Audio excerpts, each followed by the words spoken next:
En tiedä, onko puhunut tuossa aikaisemmilla videoilla näistä meidän aurinkopaneelisysteemeistä ja laitteista, niin me ollaan täysin omavaraisia sähkön kannalta. 230 volttisia laitteet meillä ei nyt ole tällä reissulla mukana, mutta sitä varten meillä on olemassa inverteri, jos tarvii.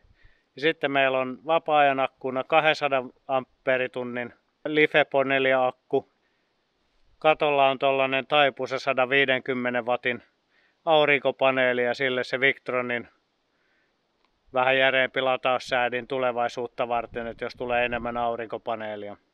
Nyt tää ei ole kiinni millään. Tää on vaan tossa mulla Fenderin kanssa tässä katolla osoittamassa aurinkoon, että saadaan kaikki hyötyä irti, kun mä tossa pari päivää sitten latasin starttiakkua vähän täydensin, kun meillä oli vähän ongelmia latauksen kanssa silloin alkuun, niin se on nyt vaan tässä irrallaan, mutta on tarkoitus laittaa se kiinni tänne niin sanotusti tehdä kattotelineet, että se tulisi kiinteästi telineisiin sitten tuo aurinkopaneeli. Kahdesta syystä. Mä haluan liimaa sitä tuohon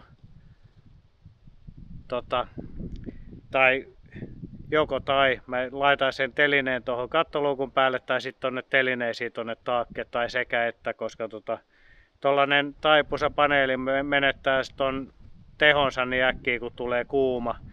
Ja sitten kun se on kiinni katossa, niin se lämpee tosi paljon, niin tippuu se hyötysuhde tosi paljon. Et nytkin kun se on tuossa pystyssä, niin hyötysuhde on huomattavasti paljon parempi kuin se, että se makaisi tuossa sileenä tuossa katolla. Mutta se voi olla, että tähän tulee vielä kiinteä paneeli lisäksi tuohon taakke. Ei meillä ole sähkö loppunut kyllä vielä kertaakaan tällä kokoonpanolla, että 200 amperituntia LiFePO-akkuu ja 150 wattinen aurinkopaneeli, niin jääkaappi on käynyt viikkotolkulla. Me pyöritään siinä noin 90%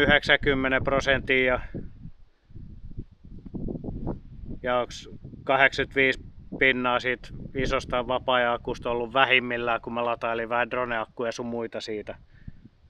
Niin hyvin on riittänyt sähkö, ei tarvi latailla erikseen.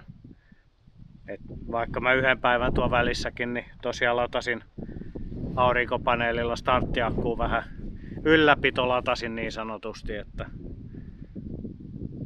saatiin se oikein täyteen sitten. Ja inverterillä saa sitten, jos haluaisi jotain maasähkölaitteita käyttää, niin meillä olisi 1000 wattin inverteri muuta kuin laittaisi piuhat kiinni ja sitten voi käyttää vaikka mikroa tai kahvinkeitintä. Mutta se on kyllä, kun meillä on noin kaasuliedit ja diesel, meillä on sekä retki kaasuliesi että dieselliesi tässä veneessä ja sitten on vielä toi kaasugrilli mukana, niin ei ole kyllä tarvinnut kahvinkeitintä tai mikroa, että me ei syödä mikropitsoja tässä venekunnassa. Ja leluja on mukana, kuten tuolla näkyy takana. Sellaista. Vähän jouduin korjaa radioantennia, kun siinä meni toi pinnote rikki talven aikana, kun pressu oli 15 päällä ja mä unohdin tuon antenni tuohon kiinni, niin se poikkasi ton ulkopinnotteen, niin mä laitoin siihen sähköjohdon avuksi, että sillä saa radion kuulumaan. Semmonen projekti. Nyt ollaan tosiaan tässä Stora Hästössä ja ollaan tässä nyt yksi yö ainakin ja ensi viikon puolelle, nyt on sunnuntai, niin ensi viikon puolelle on ennustettu aika kovia tuulia. Niin meillä on tuossa pari paikkaa, missä olisi ihan hyvä tuulensuoja ja turvasatama, missä käydä sitten tuulta pitelemässä, ettei tarvii siihen Hangon läntiselle lähteä 10 metrin sekunnissa etelätuuleen. Mutta katsotaan nyt, ennusteet muuttuu niin paljon tässä on monta päivää siihen vielä. Ja mietittiin, että jos käytäisiin Nauvossa kääntyy, että mentäisiin siihen Nauvon eteläsatamaan ja eteläisintä reittiä. Sitä mä en ole ainakaan sillä ei mennyt, että mä itse muistaisin, että on varmaan joskus oikein nappulana on saatettu mennä niitä pikkureittejä sieltä, mutta seikkailumielellä lähdetään katsoa, että mitä siellä on. Mut joo. Sitten varmaan seuraavaksi lähdetäänkin tästä tuohon suuntaan ja mennään katsomaan minkälainen se seuraava septitankin tyhjennyspaikka on.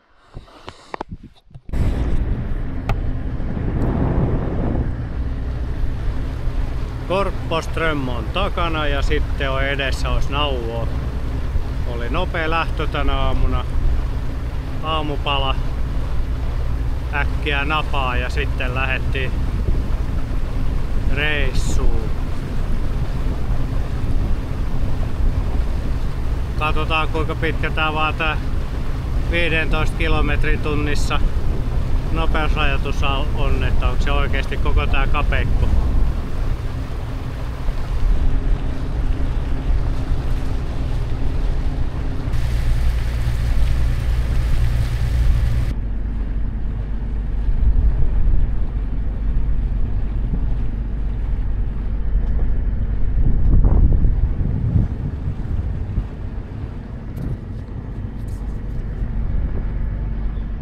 Välillä on sellaisia kapeikkoja, ettei itsekään oikein meinaa uskoa.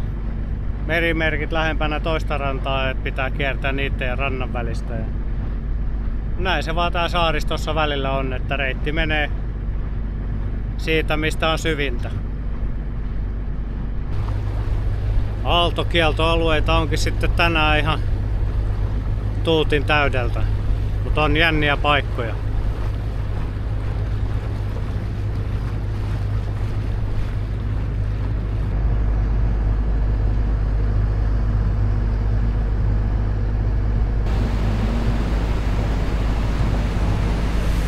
Hyvä esimerkki aaltokieltoalueella ajavista. Ei muka tuo aaltoa, ei.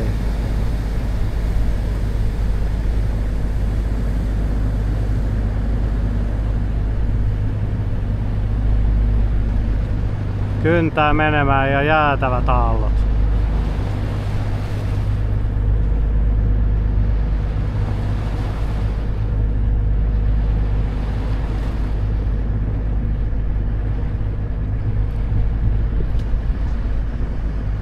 Kyllä mä voin sanoa, että ei noita tauluja ei noudateta täällä saaristossa. Hidasta, mä en mene tonne mutkaan ton kanssa samaan aikaan.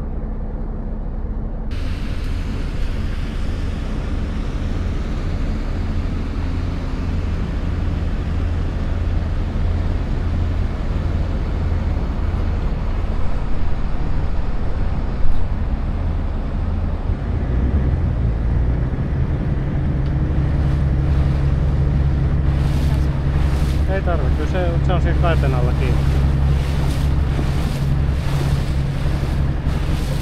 Ollaan Jännän äärellä. Tällainen kaponen kanava. On siinä niinku kasvaa meriheinää, että katsotaan paljon siellä on syvää. Ja Nauvon eteläpuolella.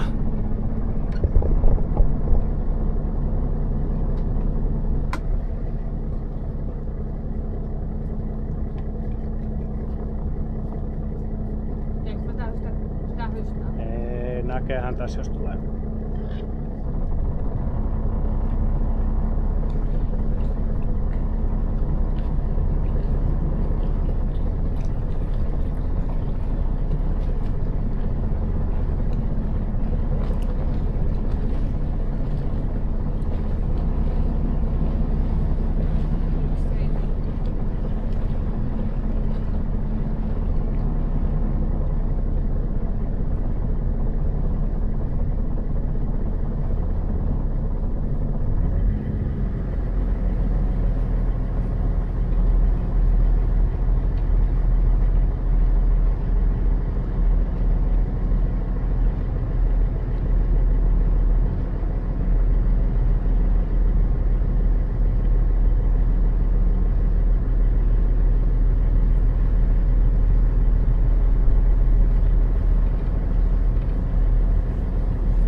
noin veneitä hiukan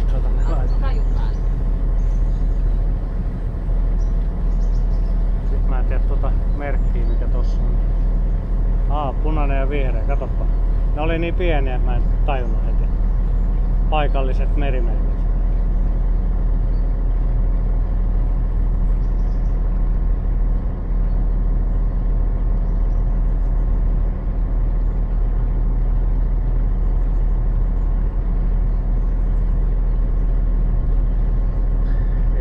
Tossa on nauhoittamassa kaikki.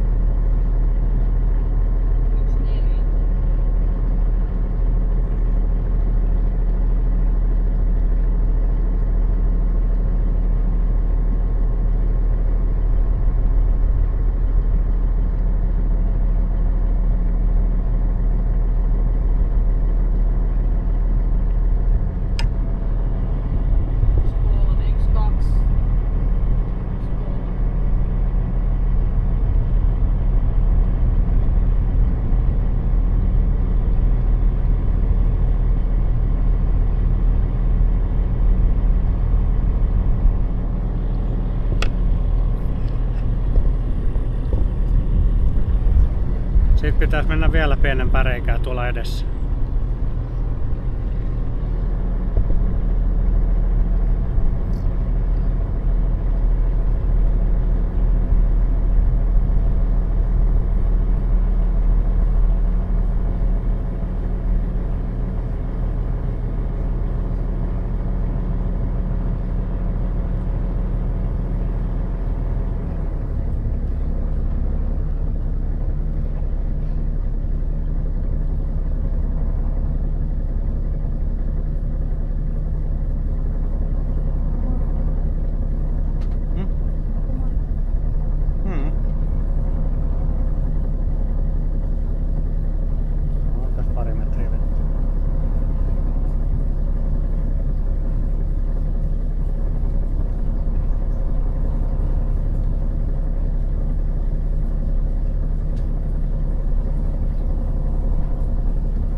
Oikein on tuolla lankkuvedessä.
50 senttiä tuosta lukemasta, kun se on kölissä se anturi. No, olenhan me sitä mitään. Metri vaan, ei siinä ole kuin metri kölin alla.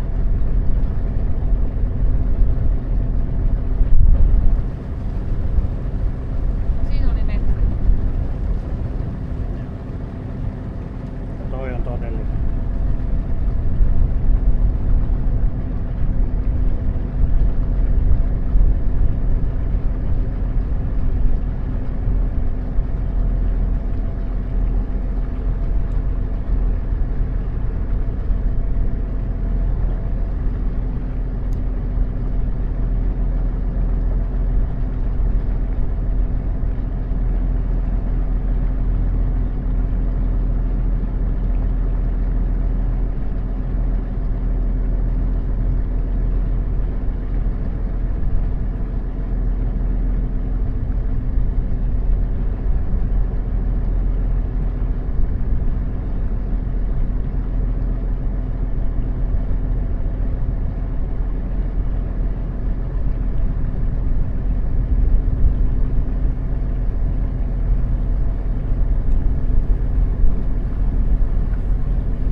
Vesi on niin kirkasta, että oikein välillä pelottaa.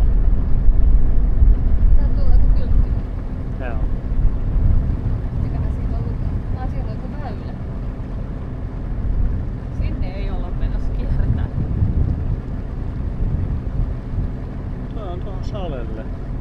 Joo, mut se menee tästä Sinne meidän pitäisi mennä. Pitäis. Joo. Kiertää kun toiseen. No kierretään sen.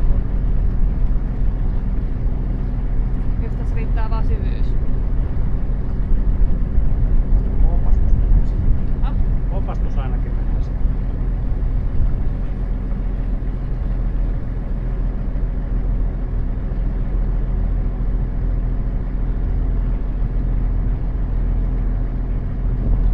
Jos tää menee tuonne silloin. Voi muuten olla.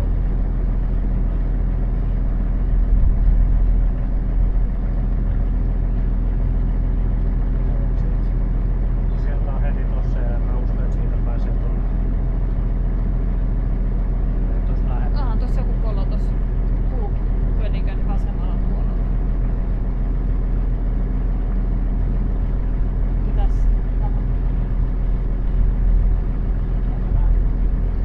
Onko tää korkeampi kuin mitä niillä on?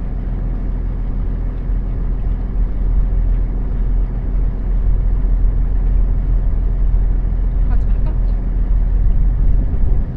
Sinne pitäisi pelottaa tässä. Joo, emme.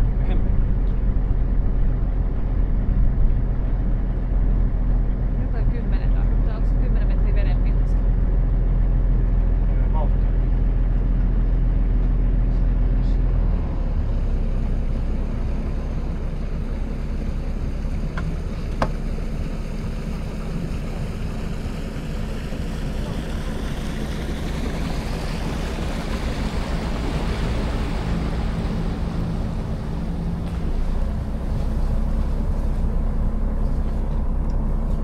Mikäs täällä on kiinnitys? Katsotaan.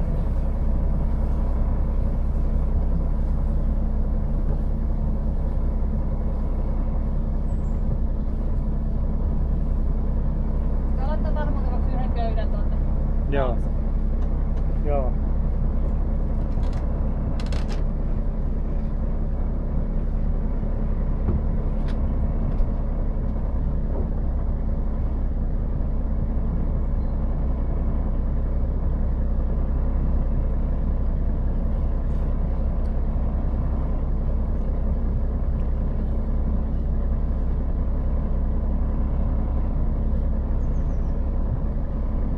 Puomi tai paalu.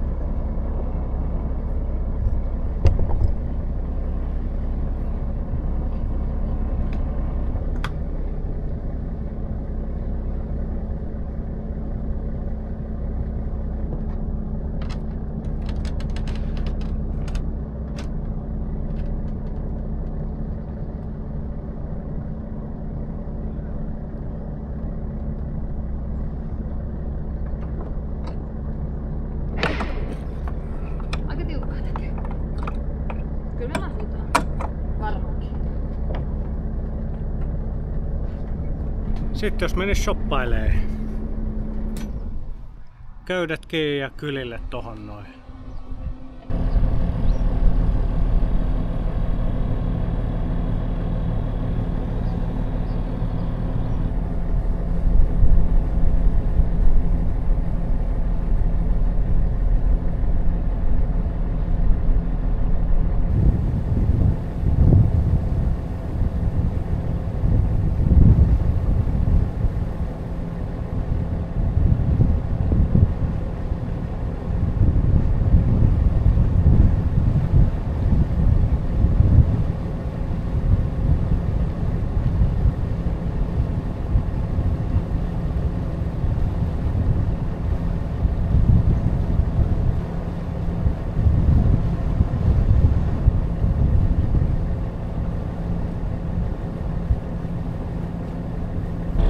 Sitten on jääkaappi täytetty taas puoleksi viikkoa eteenpäin ja ajeltu ahdasta, tai no ei nyt ahdasta, mutta kapeata tuolla Nauvon eteläpuolella ja nyt se on koettu ja sellaisille, jotka on osana Garminin Quick Draw-yhteisöä, niin nyt on toikin paikka sitten luodattu teillekin. Ja ei muuta kuin me ruvetaan nyt sitten painaa. Meillä on tollanen 34 merimailia meidän seuraavaan kohteeseen ja tollanen turvasatama ja ennen huomista myräkkää. Ei se nyt myräkkää on, mutta aika kovia tuulia ennustavat, niin me ajateltiin, että ollaan sitten pidetään yksi päivä sitten siinä laiturissa saaren takana vähän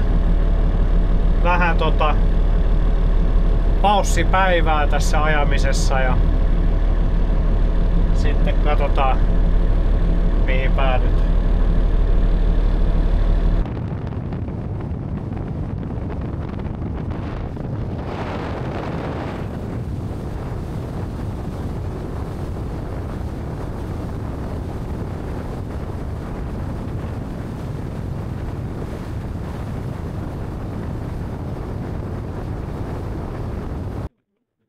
Nyt sit kun on merikelpoinen vene, niin on tällaista keliä.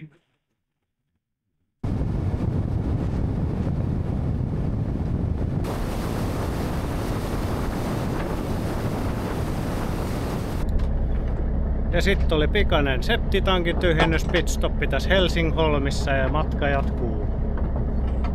Mihin lie jatkuu, kunhan jatkuu johonkin. Kyllä joku turvasatama huomista kovan tuulen päivää varten löydetään. Ollaan tällaisessa tuttujen mökkisaaressa laiturissa. Merisäässä varoitettiin 12 metriä sekunnissa tuulesta, niin päätettiin pitää vähän taukopäivä. Mä voin näyttää tuolla toisella puolella saarta, minkälainen tyrsky siellä on tällä hetkellä. Niin vaikka olisi merikelpoinen vene, niin ihan turha mennä hyppiin ja kolistella kaapeissa tavarat sekaisin.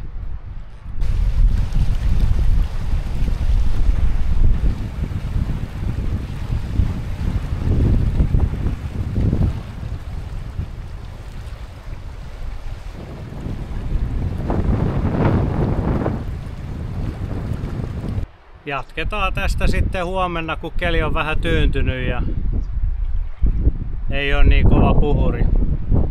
Ja sitten mennäänkin varmaan jo tonne takaisin Tammisaaren siihen saaristoon, koska tossa ei ole Hangon edustalla, ei ole sopivasti puolesmatkaa oikein luonnonsatamiin, missä pysähtyy, niin semmonen reissu. Tää alkaa ole viimeistä viikkoa viedään ja ollut kyllä mukava huristella vähän ympäri saaristomerta. Eikö siinä?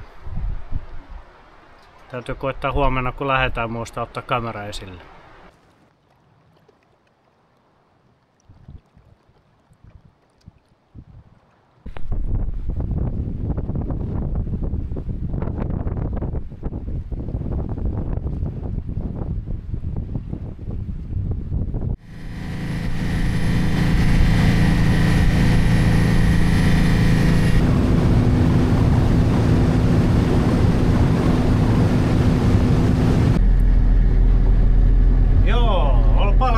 keli kuin eilen ja nyt käytiin tuossa Hankoja ja Taakke, käytiin ottaa vähän vettä siitä. Meillä tuo vesisäkki meni jotenkin mutkalle, niin se pörisi vaan ilmaa, niin sitten mä ajattelin, että no käydään ottaa se täyteen tässä, kun on vielä pari päivää tuossa lomaa jäljellä ja hienoja saaria tiedossa, niin otettiin vettä tää vesisäkki täyteen ja nyt jatketaan kohti Tammisaaren saaristoa sitten. Ja vähän vanhaa maininkia merellä ja mä voin kuvata sitten tuolla. Mennään ulkoväylää pitkin, kun tossa on niin paljon, katoin noita mastoja näkyy rivissä sisäväylällä, niin mennään ulkoväylään, niin saa illan rauhassa. Ei tää keli ole yhtään se pienempi tässä saarien välissä, niin mennään sinne.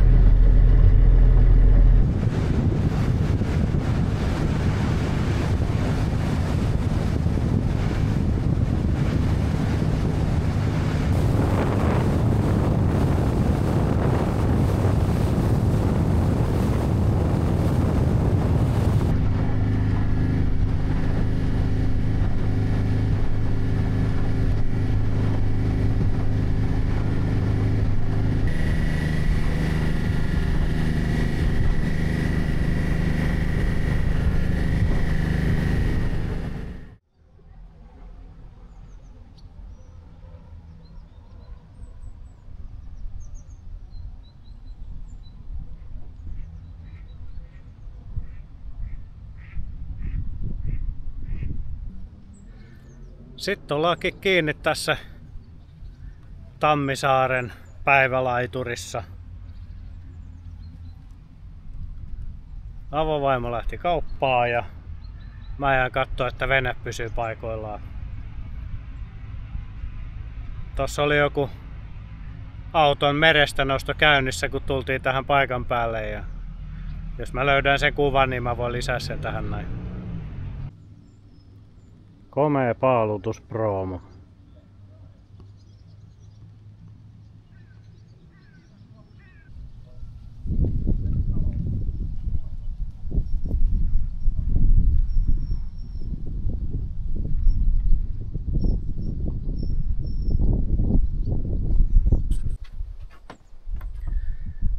Kyllä ollut melkoinen reissu.